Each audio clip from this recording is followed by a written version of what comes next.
Hello, everyone, and welcome. Thank you for joining us today. Super excited to go over all of the best, well, not all of them, but a ton of best practices on student attraction.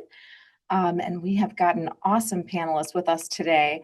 My name is Kayla Lopez, and I am with Military Friendly. I'm the VP of Memberships here. Really excited to have you guys with us. Excited. If you have any questions, go ahead and throw them in the chat. We'll be happy to address them as we go through the webinar. All right, there we go. So I'd love to welcome our awesome panelist, who's our subject matter expert for the day, Phil. Phil joins us from DeUville University. He's an Army vet. We are so excited to have you with us today, Phil. Tell us about yourself. Good afternoon, Kel. It's great to be with you. I'm Phil Pandy, retired veteran, a long career, 32 years of Army service.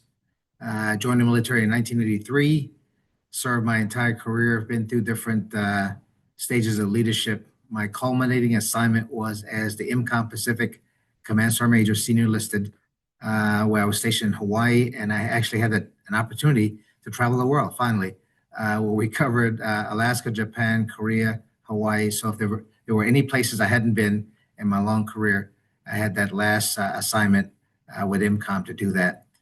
Retired back in 2015, moved to Buffalo, New York. I am currently, this is actually my first real job, working as a director of veteran student support here at DeUville. It's an amazing way to give back to my community. I wouldn't really call it a job.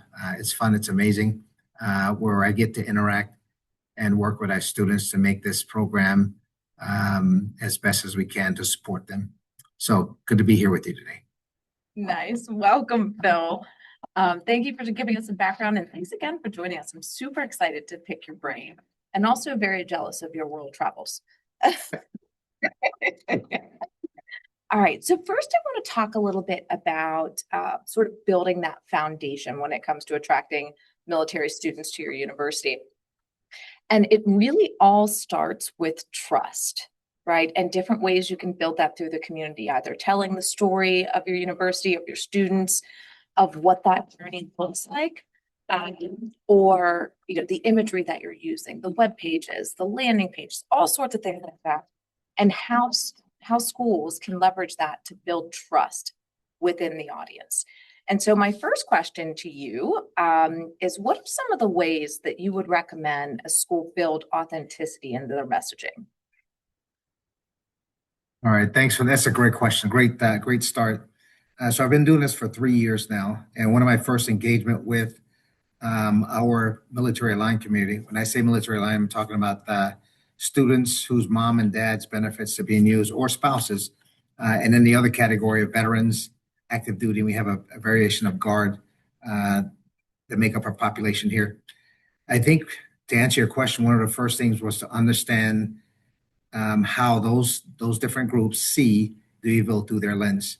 And I love to tell stories. So I'll tell you my first major engagement with that group as I'm going into our community center here, and I noticed there aren't many vets there, and it's specifically our military aligned students. Our population of 2/3 of military students, military aligned students. That is, students who are using their moms and dads' GI Bill, and spouses of 130 or so. So I meet Maggie. Maggie's mom and dad were retired Air Force, and she walks in. She sees me in our official office, and she says hi. And we just sat down and talked for a while. And so I just asked a question: Hey, how comes we don't have more military aligned students inside of our study lounge, our vet area? And she says to me, Phil, when I walk in here as a military aligned student, it's like walking into my mom's and dad's day room. Like, if anybody's been in the military, you know what a day room is, right? It's where single soldiers hang out. And she says to me, and so when I come in here, I don't feel like a student.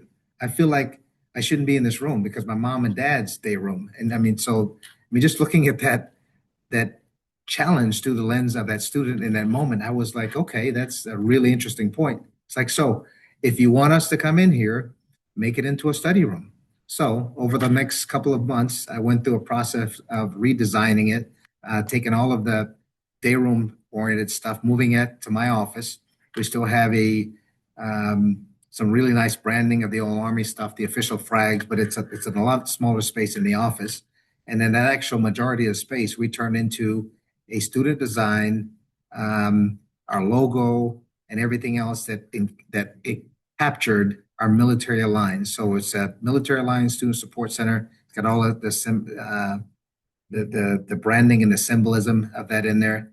And the actual setup and design was more modern than any other place where they can go across campus. So, I mean, something as simple as seeing a problem through the lens of our customers, in that case, amazing Maggie. She did later become the vice president and president of our student group, student leader group. And so there's always quality engagement, seeing it through the lens of our customers. And I think that's one of the biggest things, understanding who they are, seeing it through their lens, and then doing the best you can to meet their needs. So my story is about Maggie and how we turned our day room into the most modern and well-used facility here for our veteran and military line students. That's awesome. You bring up a great point. A lot of times, I have conversations with schools, or schools ask questions about like how they can build an inclusive environment, right? And I think we think this is the vision we have picture in our head, right? But we don't think about the population as a whole, or being inclusive to everyone within the military connected community. And so I love that story. That's awesome. And, I think a lot of things get missed in the sense that we forget to ask the audience that we're serving, right? What is it we're looking for? What do you want? What do you think is going to be a good addition? Versus, because we get excited, right? And we're like, oh, we're going to create this great room and we're going to do all of these things. And nobody asked. So, I love it. Super important to ask your audience. Now, the latching on to that, I think another challenge that we've seen is that schools don't know who their military audience is, right? And so you really can't build trust or ask if you haven't identified which of your students are military connected. And so that goes back to sort of some of the practices that you have at the beginning of the enrollment process, or even the inquiry process with your school. And so just to layer on top of that, how you ask if someone has served or if they're a prior service or service connected is important, Absolutely. and being inclusive when you're asking that question. So using terminology instead of, are you a veteran on an application? Have you or an immediate member of your family ever served in a branch of the U.S. Armed Forces? Is a great way to ask that. And then having a pick menu of different options, because it's likely that the connection is more than one, especially for your population.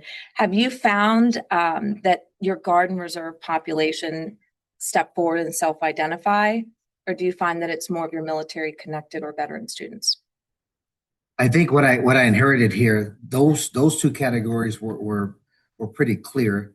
What wasn't developed as much and needed more attention was the military aligned, that group, which make up 2/3 of our population here. So my number is about 125 to 130 each semester, and 2/3 of that number were military line students.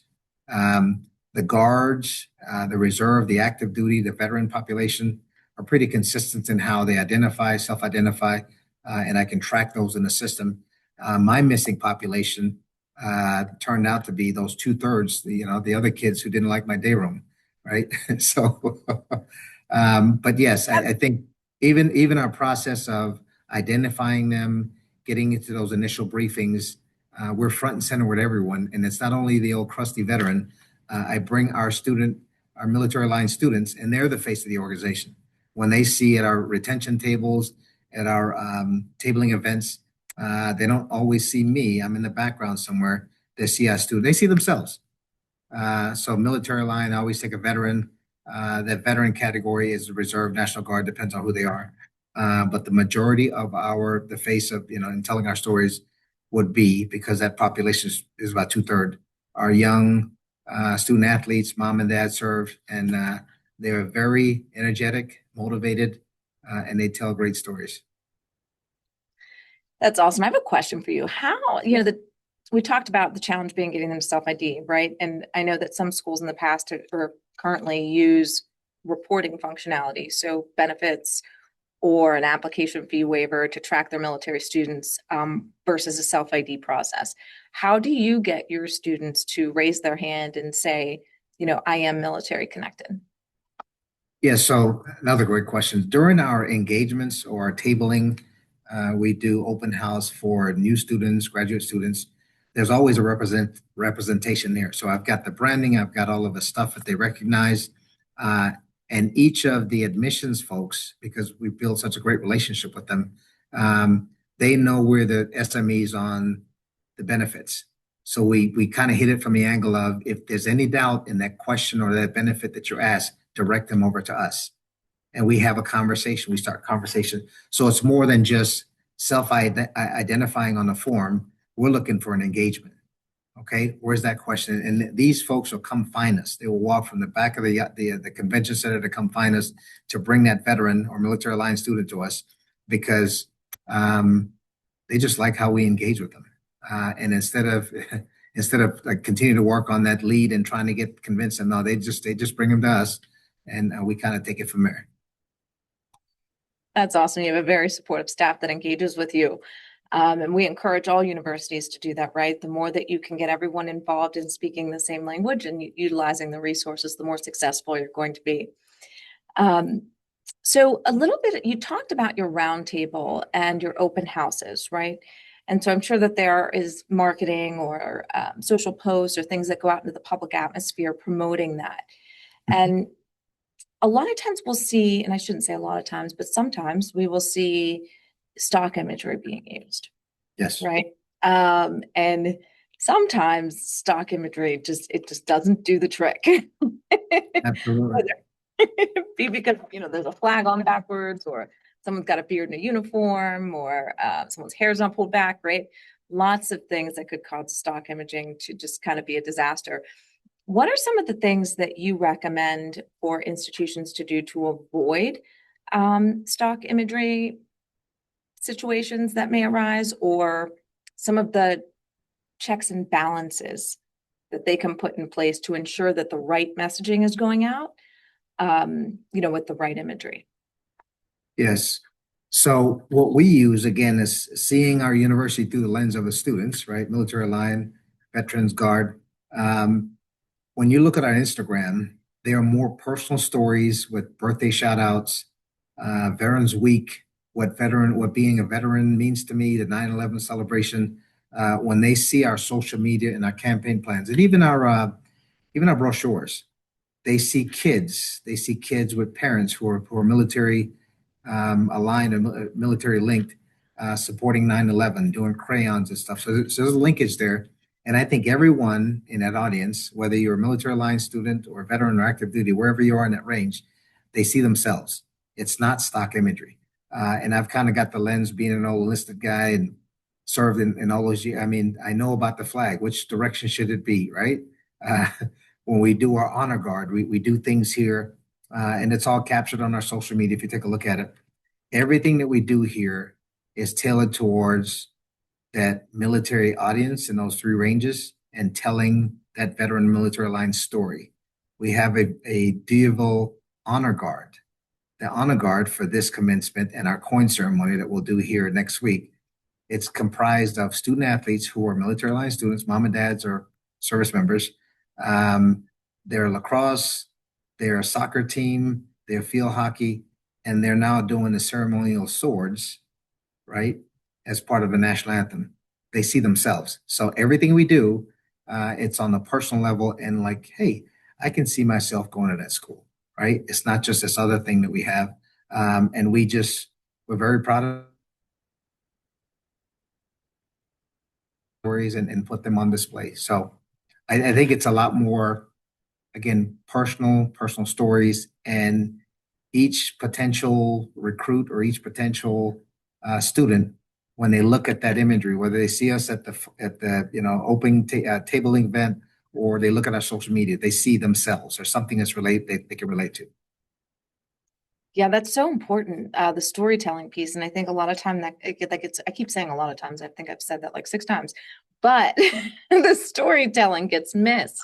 Mhm. And, I want to emphasize that being genuine in that storytelling and Absolutely. authentic is so important. You'll see posts sometimes where you talk about how wonderful the university is, right? And that's great. But is that going to be your everyday expectation when you're at that school, right? And so what are some of the challenges you may face? What does the good, the bad, the ugly, the total package look like when, you're doing that authentic storytelling? And you guys storytell very well. So can you give our audience a little bit of advice or best practices, or snippets that they can use when they create their storylines? Yes, I think it's just you hit it on the head there, being genuine, right? They have to see themselves in that story. If you go back and look at some of the things, I'll choose the three examples we had over the last 6 months. The very first one that you'll see will jump out at you is probably the Veterans Day story around 9/11 Veterans Day time from last year. And it's always featuring a couple of our students in different range. They're doctors, they're PAs. What does Veterans Day mean to you? If you look at that, that's so personal. It'll kind of check you emotionally. I get emotional when I look at it, right? And so I think that's a huge part of it. It has to be authentic, and they have to see themselves. And I can't emphasize that enough. The type of events we do, coin ceremony, I got that from students. Hey, why don't we have our own challenge coin? Well, once we graduate in the different programs, we have our own coin ceremony and cord. Everybody's familiar with the Veterans Cord. If you've been to, higher education, we do our own coin ceremony. We have our own color guard for the coin ceremony, and it's all published on, again, the Instagram. If you look at our brochure, it's all family oriented. It's all military aligned students. It's all folks like us, folks like them. So, again, I can't emphasize that enough. It's them being able to see themselves when they look at that brochure or that Instagram or that other students. And I'd add one other part to it too. I think we do a really good job of understanding their challenges, and this is on the customer service part of it.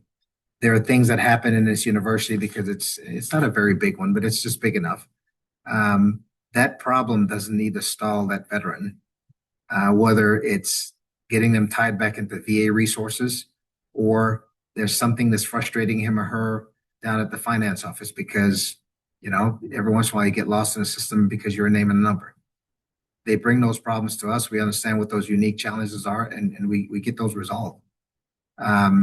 We we don't necessarily highlight that through Instagram, but it's a word of mouth thing. You want to know what's the best place to go for as a veteran in Western New York? This is the place. This is the place where we thrive. And these aren't my words. These are students. Look at some of the testimonials that you'll see on our press releases. I think that's so important. Do we understand their problems, their unique situations? And when they do bring those to us, are we servicing that? Are we taking care of that? So they're only focused on or stressed out about taking tests. That's their way to figure that out, right?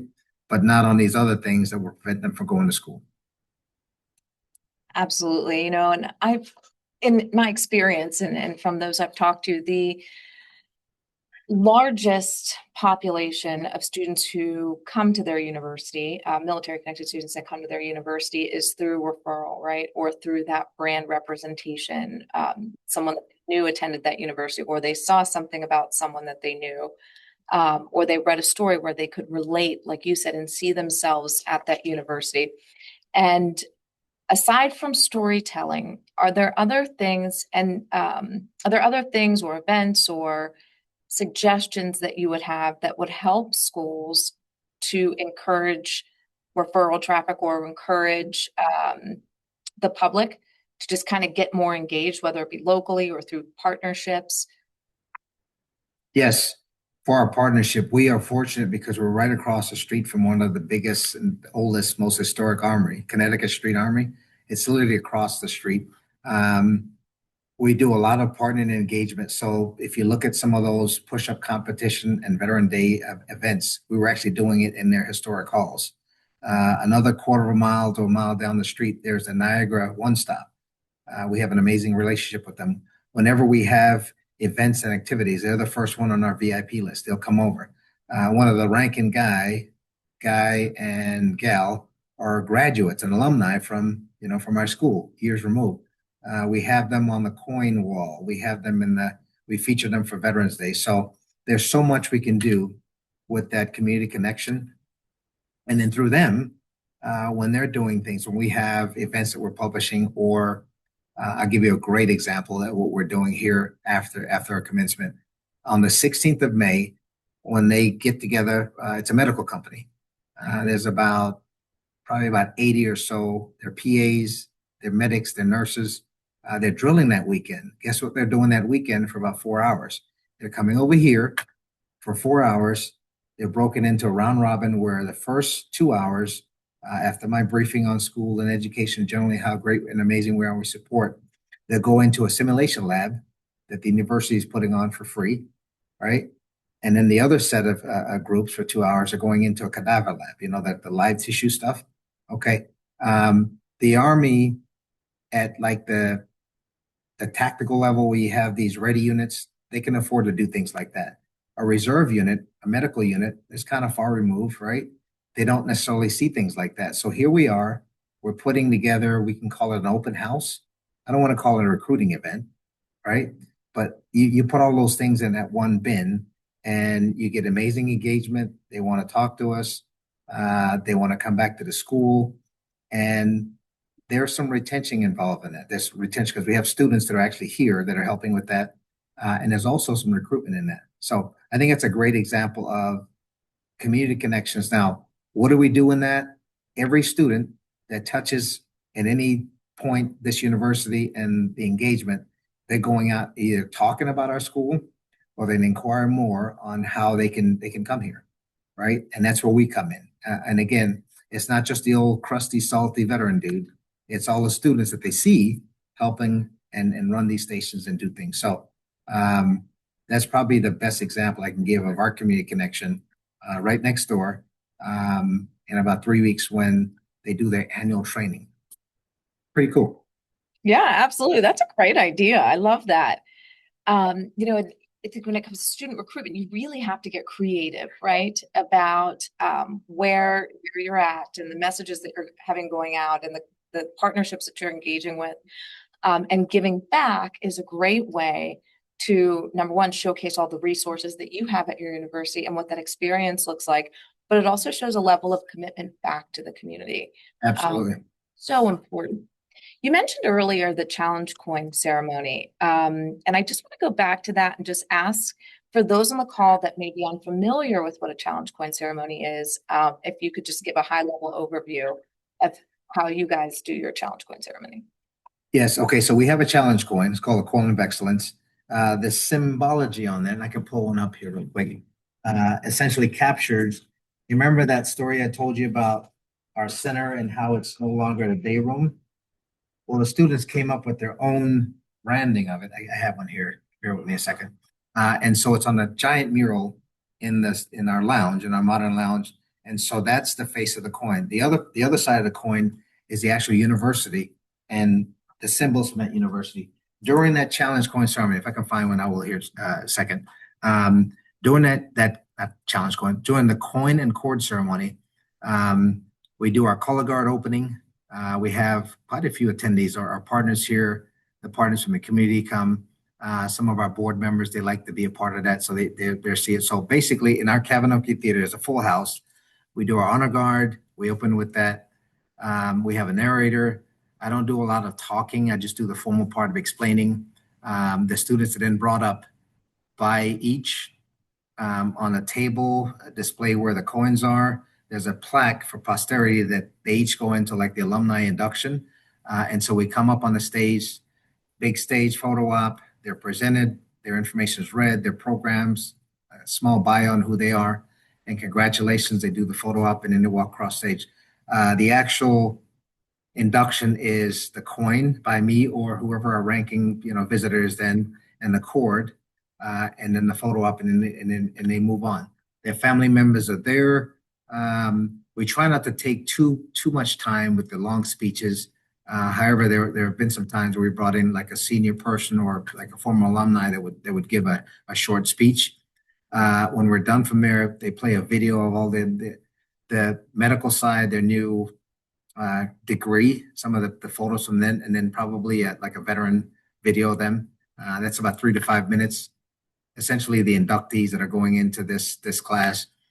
When we're done from there, we do a break. We bring them back to the lounge in our campus area.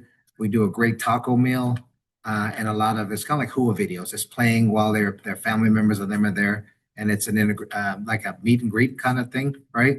The entire program is about an hour long. The formal part's 30 minutes, and where the theater is from our room, it's basically above the floor and about a 30-second walk. So one of my favorite things to do, because you meet family members, you meet moms and dads, you get a chance to thank them, and you know you hear all their stories, and it's one of the coolest things. Another great part of being a part of this team and doing what we do for them.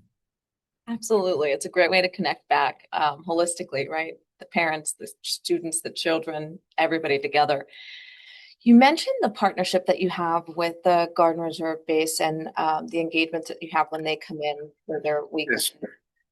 Um, for someone who may be new to the environment and not really know how to get a partnership like that started, or even with another external vendor, maybe it's a Team Rubicon or Team Red, White, and Blue, or other organizations that are out there, what are the steps that you suggest a school takes to find partnerships as valuable as the ones that you have and to execute them well?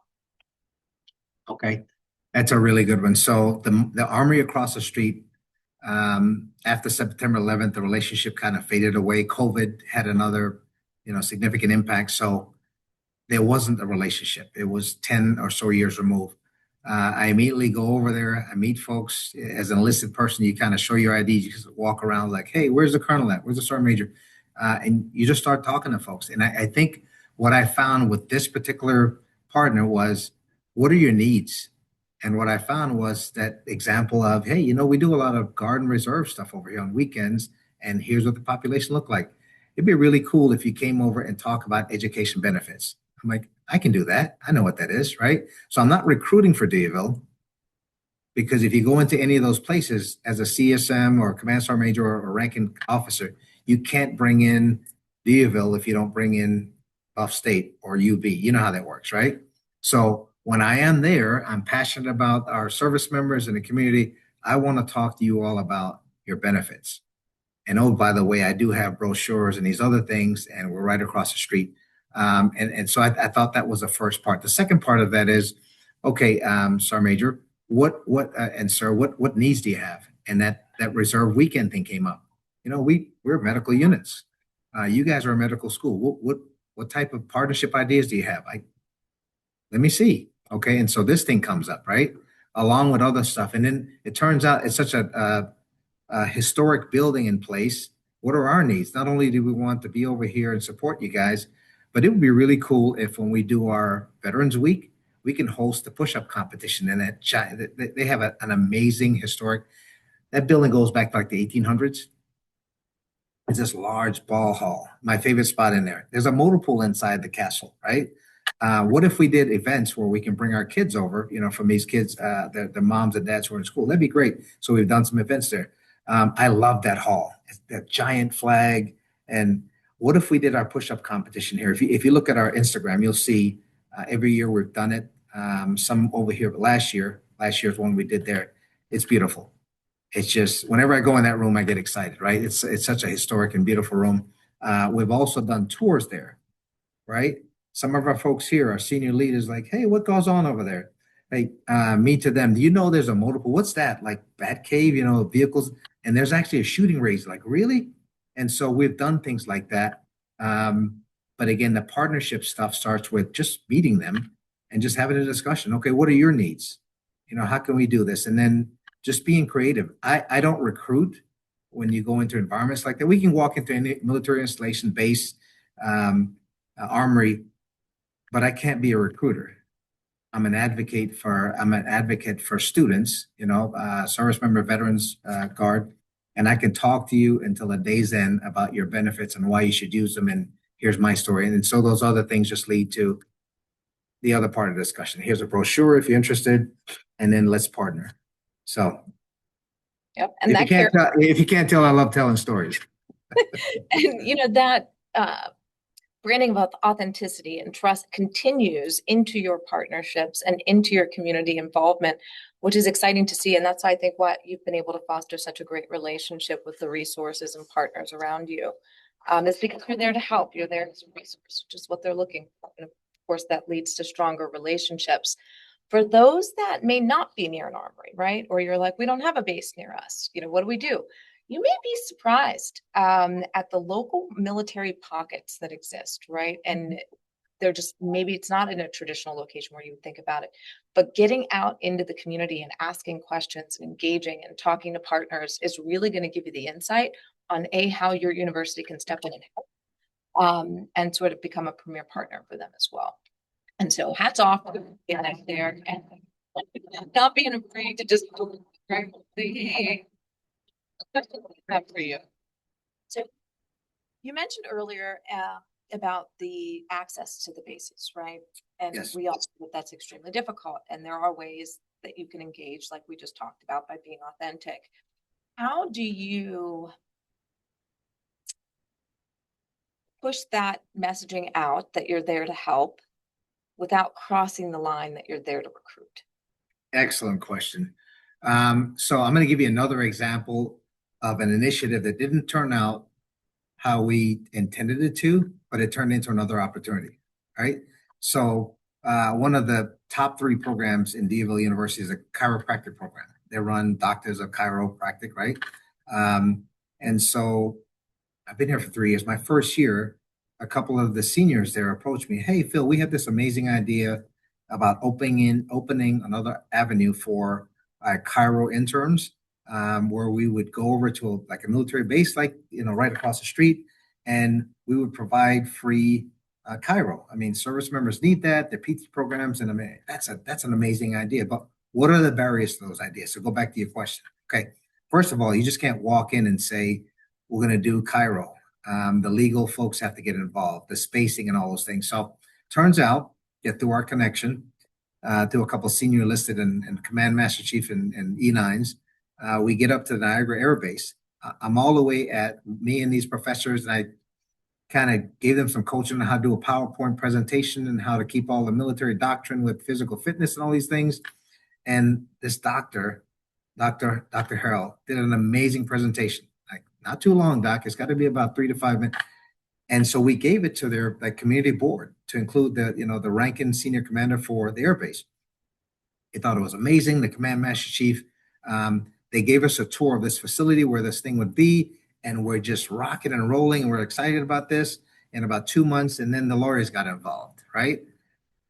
We can't do it because of XYZ. Okay, so just leave that there for a second. From that engagement, one of the senior members of that board was an officer who was in behavioral health that loved our presentation, that later on became our guest speaker, that did other things for us and how we engage. I mean, see how it all, right? And anyways, long story short, almost a year and a half removed from that, we're using the Armory for things like this. We got the chiro folks that are testers, and our center downstairs, our community outreach center, does free chiro for active duty, veterans, guard, reserve, with folks with ID card. I mean, so this is how that initial idea and that approach, and it wasn't anything about recruiting for anything. It's just how do we engage our community? So from that initial thought and how it actually, ended up, we probably got about 3 or 4 really amazing engagement through the community by just starting having the discussion, and so that's a success story that we did. But again, it's not necessarily how you initially start. I guess it's how you finish. But you have to be open to ideas, and you got to be bold enough to just go up and ask the question, hey, what would this look like? Who are these people in the garrison? You mind if we come in? You do what? And we're also guiding our professors who have no idea what this is. We're going on a base where they have guns. Like, yeah, sure, just come on down. And then here's how you speak their language. What do you mean by that? So we can't have like a 30-minute presentation. It's got to be about 3 to 5 minutes. And then with all this chiro knowledge you have, we got to put in some Army tactical fitness stuff in it. And so we just, again, it doesn't matter where you start, have those ideas, have engagements. And it turned out that all the parties were willing to do this, and it just turned out some amazing community engagement. Yeah, that's awesome. I think embracing your programs and embedding them into the community, right, to create those relationships is so valuable. A, the community sees it and it's attractive. It's again authentic stories that you can share and tell and post on social media to attract more individuals to your university, not just military, but beyond that too, right? You may have individuals who have a heart for service, who see that you're giving back, right, and want to get involved, want to see how they can help, which your university is super attractive. Love that. Sorry, I talk really fast sometimes. So sometimes we'll hear that there are partnerships across a national level, right, with national big organizations, and there's a donor campaign. Those things are great, but I think what Yes. you're doing is what's truly like it is the meat and potatoes of it. It is the engagement. It's that relationship building that you're doing with the community. We encourage all schools to get authentic and get out there and give it a try. When it comes to physical brand presence, right? So that's the marketing that you're putting out there, the ads that you're posting, the billboards, the signage, all of those things that go across the ecosystem, as well as your social assets. We talked about your brand message being able to create that trust. What do you feel in that messaging is what creates the credibility for your university? Well, we'll start with well, you guys just so the military friendly organization just awarded us the gold standard, being in the top 10. We're very proud of that. It's a big deal for us. If anybody sees that, they'll probably ask, what are they doing different? Well, for us, it's this organization, this institution of higher learning is committed to our veterans and their family members. Period. Just ask them. They'll tell you. Um, and I think on our branding, we try to do that. The personal stories are involved also, as I mentioned. I think one of the areas that we need to do better at, and hopefully our marketing folks talking with you guys here in the next couple of weeks or so, um, a big part of that is I keep thinking back to my transition and the transition centers I ran as a senior listed. Um, what we saw in your magazine, GI Jobs, right? I remember going through the transition, seeing all the other folks in the room. If it doesn't brand and stick out and something you can relate to, it just gets passed, right? The branding at that level, branding on you all site, you guys just have that it. So when folks go up to your website and they look into whether it's your magazine or the website you all have now, and our school and other organizations have that, that's an immediate walk in this door. I'm not sure what I'm going to get into it or get out of going to, but I want to engage with them. Um, I think by using you guys as a platform and really like maximizing this, and I think we need to do a better job at that. Is I think for us the next step in that. Yeah, there's truth to that, right? I mean, especially at the transitioning service member level, or even at the education service office level, when you're in and you're coming out, you're seeking resources at that point, right? You're sitting through classes to learn about benefits before you even exit out and get into the university atmosphere, right? Before you go visiting sites and partnering. In your case, maybe not because they're already coming into your school prior to that. But in most cases, that's sort of the journey path. And GI Jobs is a great resource. At that point, when they're sitting in the classes, they're receiving, copies of GI Jobs, or they have access to them. And they can look through that and say, okay, this school is military friendly. They can Yes. see advertisements from schools and really understand the messaging and tone of whether or not that school is even right for them, right? And then, of course, follow it up with digital marketing and digital advertising. Now, there are conversations that I've had, and universities reach out to us to explore options. What is the direct approach to student attraction? There isn't one. There is no go Yeah. button that is just one solution that's just going to work all the time for everyone. It just does not exist. And so it's a combination of all the wonderful things that you guys are doing at your university, the efforts that we've got behind the publications to hit them before they discharge out, and the efforts that your marketing teams are putting about visual, and our marketing teams are also enhancing. So it's a combination of all of three of those things that really make programs scalable. Uh, and then the students will retain if that messaging is true and authentic and the experience is there.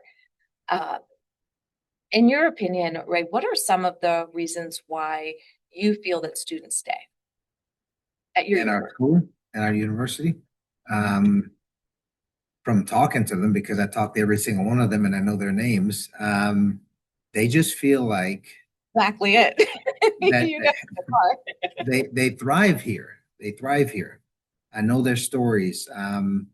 This coin ceremony of this group, out of the 10 inductees, six of them are doctors. And in the 3 years that I've been here, I know their story. I know them personally. I know of times when they had those moments, right?